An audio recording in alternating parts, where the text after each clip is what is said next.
How can you build a .NET application that uses AI to perform image recognition? That's what I'm going to show you in this video, where we're going to use the Microsoft.Extensions.AI library and a model that supports vision to do image recognition.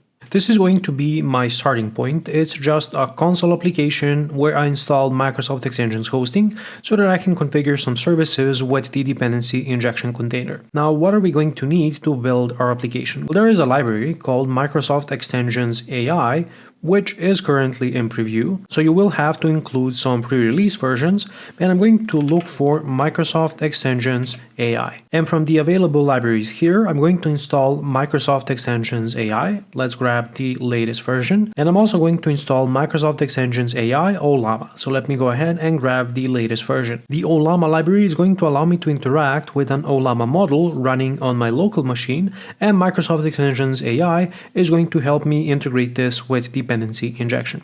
So let's go back to our application. What do we need to do next? Now I can say builder, access the service collection, and then I can say add chat client. I'm going to pass in an instance of the Ollama chat client, and I need to provide a URI where I can access the Ollama service.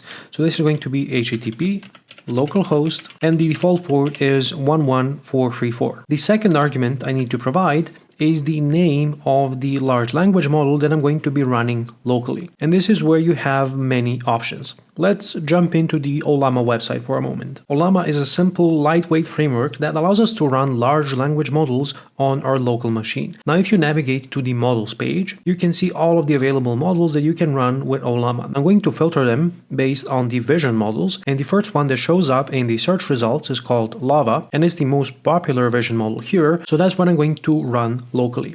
So the command to run this model is Ollama run Lava. This is the model name, and then you also have an option to choose how many parameters you want your model to have, and obviously the more parameters, the larger the model size, so be aware of this. Let's say we want to run the 7B model. I'm going to open up my console, and because I have Ollama installed locally, I can say Ollama run Lava and then specify 7B. I'm going to execute this command, and if I don't have this model locally, Ollama is first going to download this model, and then it's going to start this model, and I can start sending messages and getting responses from the AI.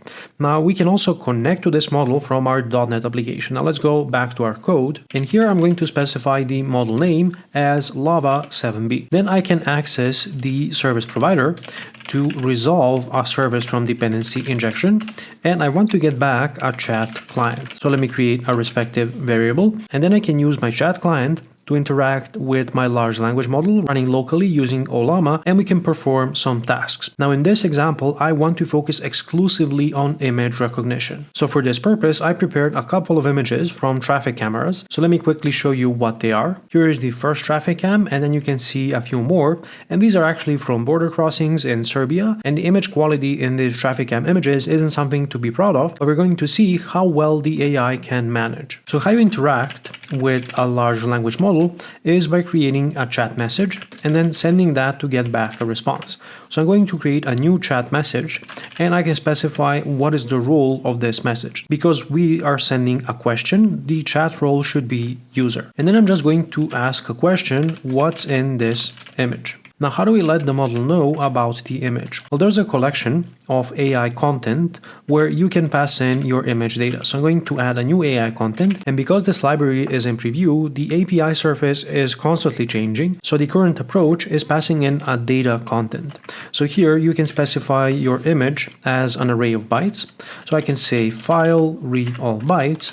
I'll specify images as my path, which is my folder, and then I will say traffic cam 1 and then PNG.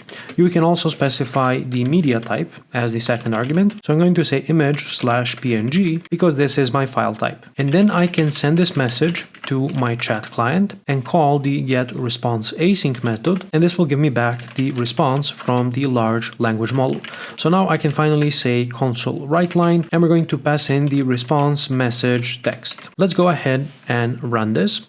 This is going to start my application. It's a console app, and after a few moments, we should get back a response from the AI. So you can see the description here. The image shows a street scene captured from a dashboard camera viewpoint. There's a red car on the road, and other vehicles can be seen in the distance behind it. Remember that this is the first traffic cam. Here's a reminder of what the image that we passed in looks like. So you can see it correctly detects the red car at the start of the column, and then a couple of more vehicles behind it. Now let's try with the traffic cam 3 image and see if it can pick up the trucks that are parked on the side of the road. I can spot 1, 2, 3, 4, 5, 6 trucks. So let's see how many of them the AI can count. I'm going to copy what I had here, and let's say this is message 1 content, and response 1, and we're going to use that to write a response. I'll use traffic cam 3, and you can see that we can even get a preview in Visual Studio. I didn't even know that this was a feature of Visual Studio, but you learn something new every day. Now let's change the prompt here from what's in this image to how many trucks are parked on the side of the road. And of course, I have to pass in the correct message here. And now if I execute this, I should get back the proper response from the large language model. So let's see what it says. There is 1 truck visible in the image, which appears to be parked on the roadside. So you can see that it's not able to count all of the trucks because the image quality is pretty low. But responses like this are only somewhat useful. What if we could get back a structured response from the large language model? Let me show you how we can do this. I'm going to iterate all of the files in the images folder. So I'll say for each, and then directory get files, and I can specify my directory name as images, and also the search pattern is going to be *png. This will give me the file path. And then I can extract the name of the file by saying path get file name without extension, and then we're going to grab the file path, and then let's create another message instance. The chat role is going to be user, and I'm going to drop in the prompt because it's a bit more complex, and I'm going to say extract the information from this image from camera and pass in the camera name as the image name. Then I'm going to say that the image from the camera may be blurry, so take that into account when extracting information. Pay extra attention to columns of cars and try to accurately count the number of cars, and pay extra special attention to pedestrians as we want to make sure that we spot them. Then let's go ahead and pass in the contents of our message. So this is going to be another data content, and I'm going to say file read all bytes, pass in the file path, and the media type is going to be image/png. Then we need an object to represent our structured response. So I'm going to drop in a traffic cam result record, and it's going to contain the camera name, the traffic status, which is an enum with a couple of values, and then a few integer fields to represent the number of cars, the number of trucks, and the number of pedestrians. So now I can go back to my loop, and I can say await chat client get response async. We can pass in our message, and we're going to get back a traffic cam result. Now, in order to make this strongly typed, we have to use an overload that allows us to specify what is the result that we want to get back. And finally, I can say console write line, and I'm going to pass in the traffic cam result, access the result object, which contains the actual instance, and I'm going to update this using the with expression to just set the camera name to use the correct value. So let's go ahead and execute this, and we're first going to get back a response from our initial 2 prompts, which are working with the first 2 images, and then you can see the structured response that we get back from our last prompt. So this is the traffic cam result, and then you can see what is the status that the large language model is seeing.